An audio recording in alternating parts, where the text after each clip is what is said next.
am Basil Elton, keeper of the North Point light that my father and grandfather kept before me. Far from the shore tide stand the gray lighthouse, above sunken slimy rocks that are seen when the tide is low, but unseen when the tide is high. Past that beacon for a century have swept the majestic barks of the seven seas. In the days of my grandfather there were many, in the days of my father not so many, and now there were so very few that I sometimes feel I am strangely alone, as though I were the last man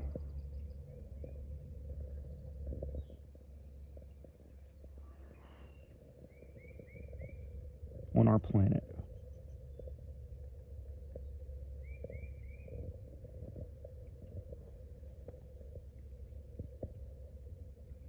From far shores came those white-sailed argosies of old. From far eastern shores where warm suns shine and sweet odors linger about strange gardens and gay temples. The old captains of the sea came often to my grandfather and told him of these things, which in turn he told to my father, and my father told to me, in the long autumn evenings when the wind howled eerily from the east. And I have read more of these things and of many things besides in the books men gave me, and when I was young and filled with wonder. But more wonderful than the lore of old men and the lore of books is the secret lore of ocean. Blue, green, gray, white, or black, smooth, ruffled, or mountainous, that ocean is not silent. All my days have I watched it and listened to it, and I know it well. At first, it told to me only the plain little details of calm beaches and near ports.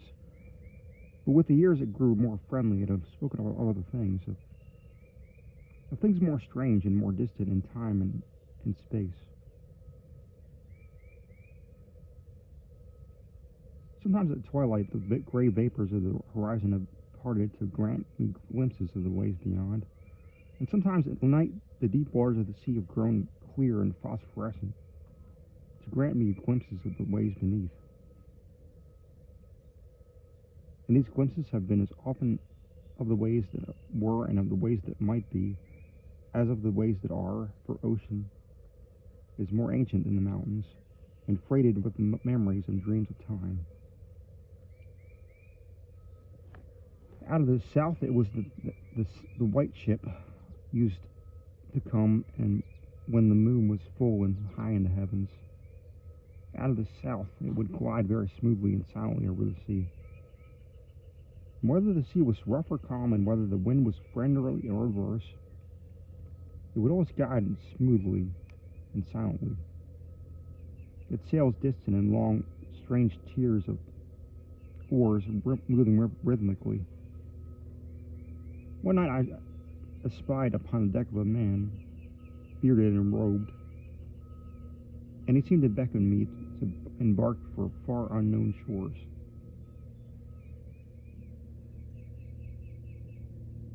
Fair unknown shores. Many times afterward I saw him under the full moon, and ever did he beckon to me.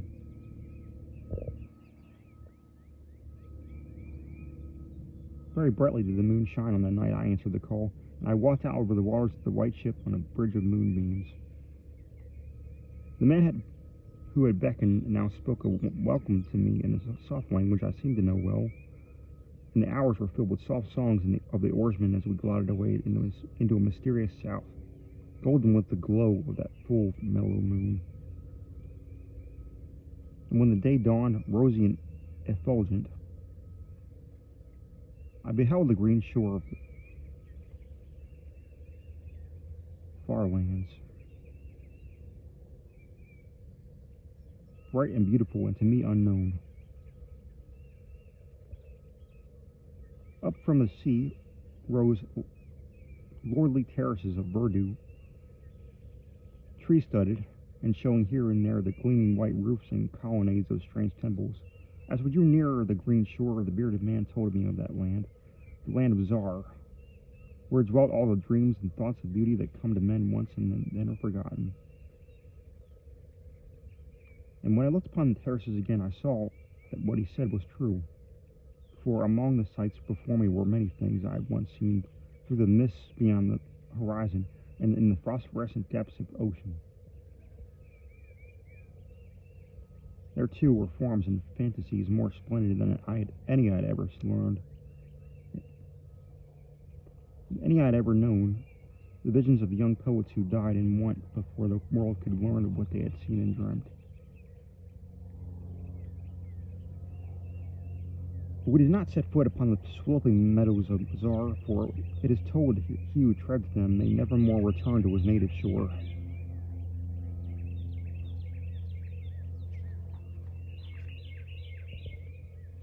As the white ship sailed silently upon the templed terraces of Zar, we beheld on the distant ocean ahead the spires of the mighty city. And the bearded man said to me, "This is Thalarion, the city of 1,000 wonders, wherein reside all those mysteries that man has strived in vain to fathom." And I looked again at closer range and saw that the city was greater than any city I had ever known or dreamt of before. Into the sky the spires of the temple reach, so that no man may behold their peaks. And far beyond beyond the horizon stretched the grim gray walls over which one might spy only roofs.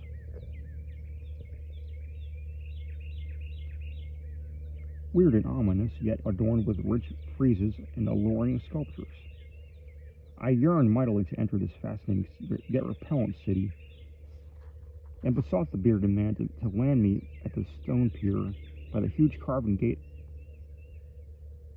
Acario,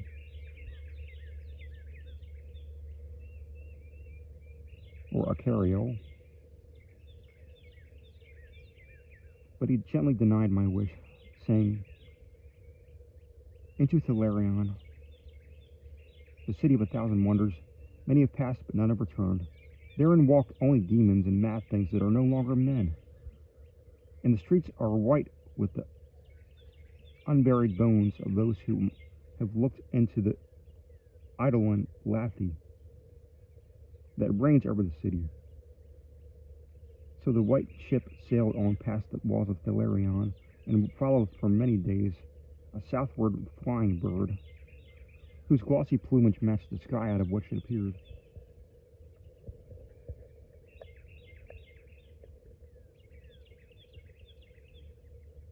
Then came we to a pleasant coast gay with blossoms of every hue.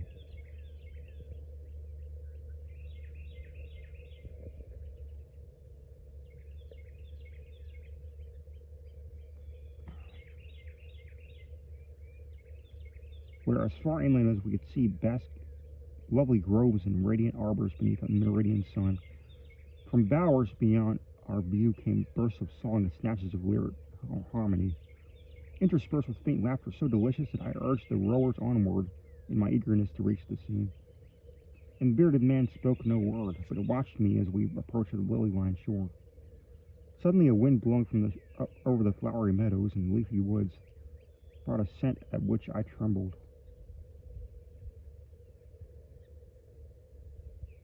The wind grew stronger, and the air was filled with lethal, charnel odor of plague-stricken towns and uncovered cemeteries.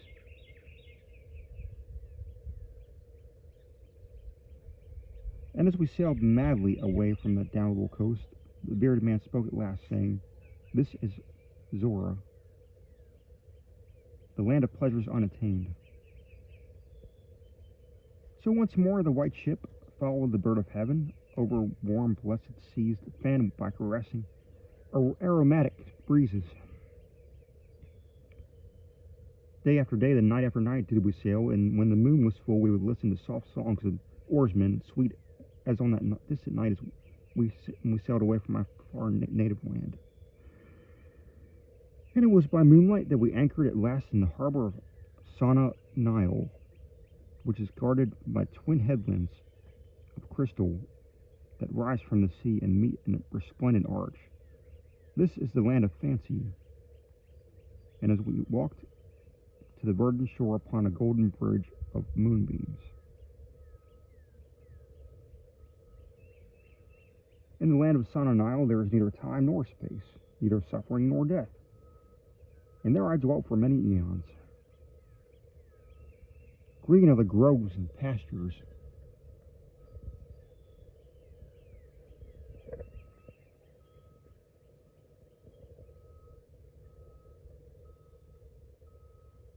Bright and fragrant the flowers, blue and musical the streams, clear and cool the fountains, and stately and gorgeous the temples, the castles and cities of sun and isle. Of that land there is no bound.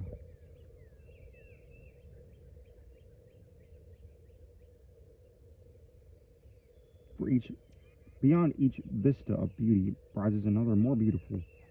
Over the countryside and amidst the splendor of cities rose at will the happy folk, of whom all are gifted with unmarred grace and unalloyed happiness. For the eons that I dwelt there, I wandered blissfully through gardens where quaint pagodas peep from pleasing clumps of bushes.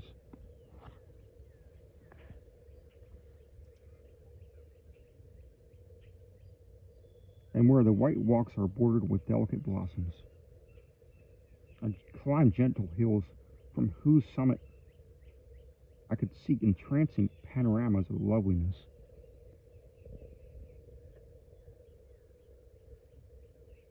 Where with steepled towns nestling in verdant valleys, and with the golden domes of gigantic cities glittering on the infinitely distant horizon. And I viewed moonlight, the sparkling sea, the crystal headlands, and the placid harbor wherein lay anchored the white ship. It was against the full moon one night in the immemorial year of Tharp that I saw outlined the beckoning form of a celestial bird, and felt the first stirrings of unrest. There I spoke with the bearded man and told him of my new yearning to depart from remote Cathuria, which no man hath seen, but which all believe to lie beyond the basalt pillars of the west. It is the land of hope, and in it shine the perfect ideals of all that we know elsewhere, or at least so men relate. But the bearded man said to me, beware of those perilous seas wherein men say Cathora lies. In sun and isle there is no pain nor death, but who can tell what lies beyond the basalt pillars of the west? Nevertheless, at the next full moon I boarded the white ship, and with the reluctant bearded man left the happy harbor for untraveled seas. And the bird of heaven flew before and led us toward the basalt pillars of the west. But this time the oarsmen sang no soft songs under the full moon.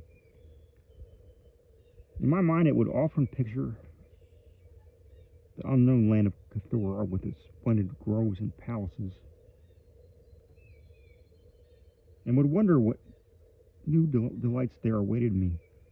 Quote unquote, Cathora, I would say to myself, is the abode of gods and land of unnumbered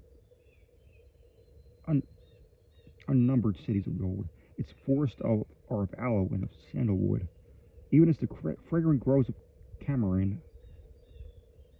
Among the trees flutter gay birds sweet with song. On the green and flowery mountains of Cathora stand temples of pink marble, rich with carven painted glories, and having in their courtyards cool fountains of silver, where pearl and ravishing music the scented waters that come from the grotto-born river Narg. And the cities of Cathora are cinstered with golden walls.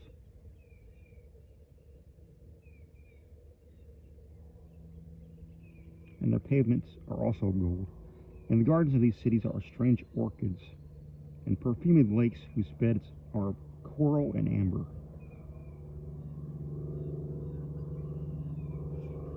At night, the city's streets and gardens are lit with gay lanthorns, fashioned from the three-colored shell of the tortoise.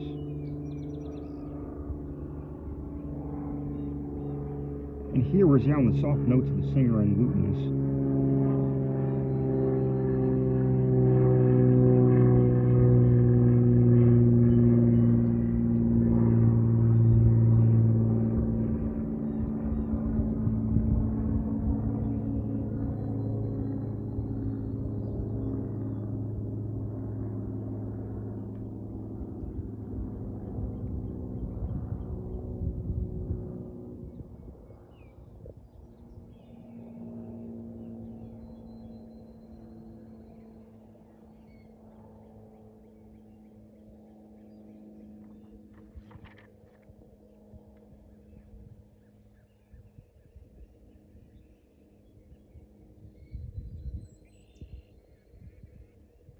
And the houses of the cities of Cthulhu are all palaces, each built over a fragrant canal bearing the waters of the sacred Nard. Of marble and of porphyry are the houses, and roofed with glittering gold.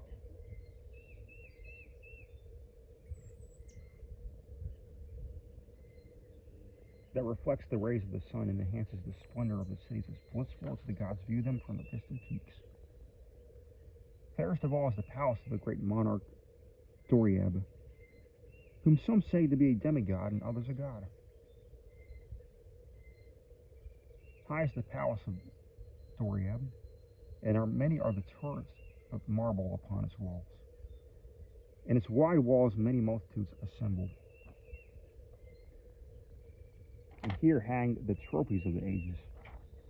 And the roof is pure gold, set upon tall pillars of ruby and azure, and having such carven figures of gods and heroes that he who looks up to those heights seems to gaze upon the living Olympus.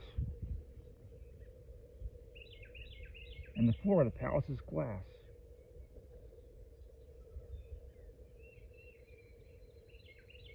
under which flow the cunningly lighted waters of the Nard, gay with gaudy fish not known beyond the bounds of lovely Cthulhu.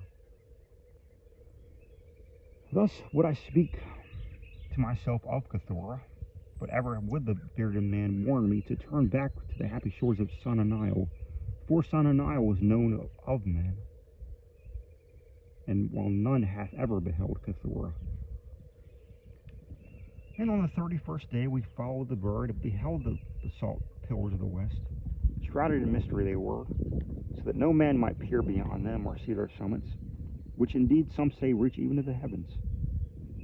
And the bearded man again implored me to turn back, but I heeded him not.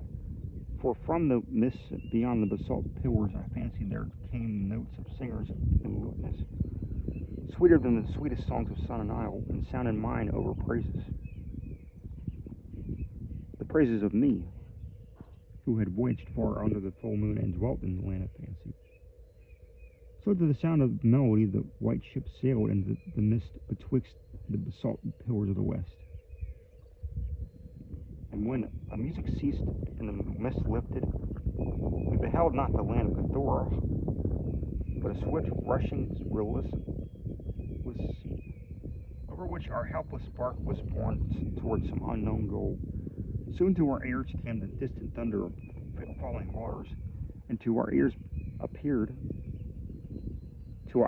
over the far horizon ahead the titanic spray of a monstrous cataract, wherein the oceans of the world dropped down to abysmal nothingness. Then did the bearded man say to me with tears on his cheek,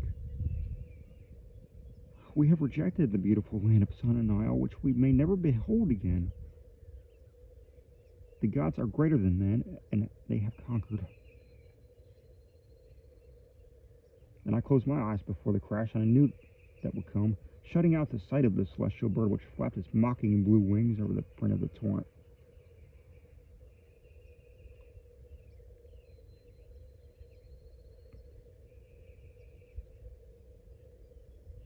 The brink of the torrent.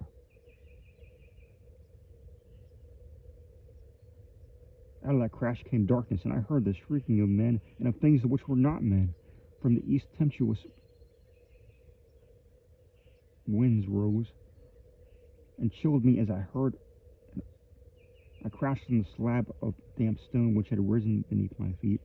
Then I heard as another crash as I opened my eyes and beheld myself upon the platform of that lighthouse from whence I had sailed so many eons ago. In the darkness below there loomed vast blurred lines of a vessel, outlines of a vessel breaking up on the cruel rocks. And as I glanced out over the waste, I saw that the light had failed for the first time since my grandfather had assumed its care. And in the late watches of the night, when I went within the tower, I saw on the wall a calendar which still remained when I left it at the hour I sailed away. With the dawn I descended the tower and looked for wreckage upon the rocks. But what I found was only this: a strange dead bird whose hue was as of the azure sky, and a single shattered spar, of a whiteness greater than that of the white wave tips of the mountain snow. And thereafter the ocean told me its secrets no more. And though many times since has the moon shone full and high in the heavens, the white ship from the south came never again.